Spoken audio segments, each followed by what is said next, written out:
ఈరోజు ఇక్కడ నుంచి వెళ్ళేటప్పుడు మనం అడగగలిగినంత ఒకటే, దేవా నన్ను కరుణించు ప్రభా, నన్ను కరుణించు. ఈరోజు ఇక్కడ ఉన్న ప్రతి ఒక్కరు చేరింది ఒకటే, ఒకే ఉద్దేశం, దేవుడు మనల్ని కరుణించాలని. ఆయన కరుణ మన పైన చూపిస్తే మన జీవితాలు, ఇదిగో ఈ 2025 అంతా చాలామందికి broken state, broken life, broken season, broken period, failure, losses.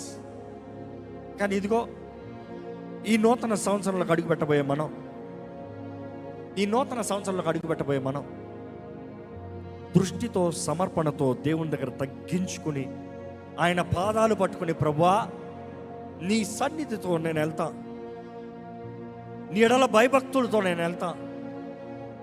ఈరోజు చెప్పిన వాక్యాన్ని జ్ఞాపకం చేసుకోండి. The fear of the lord, దేవుని ఎడల భయము, దేవుని ఎడల భయముతో దేవునికి లెక్కప్ప చెప్పాలన్న భయంతో, ఆయన లెక్క అడుగుతాడన్న భయంతో ఈ నూతన సంవత్సరంలో అడుగుతాం.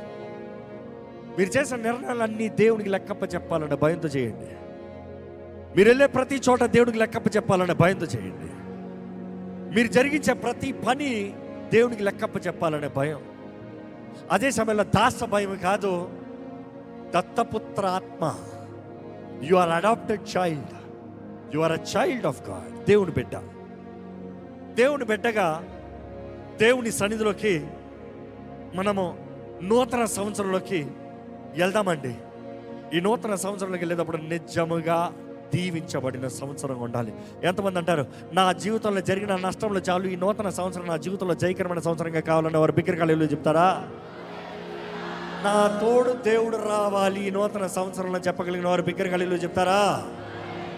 అయితే లేచి నిలబడండి, అందరూ ఒకేసారి వెళ్దాం. 10 అయింది, మనం ముగించాల్సిన టైం. ఈరోజు కొంచెం ఆలస్యం అయింది కానీ ప్రారంభిస్తాము.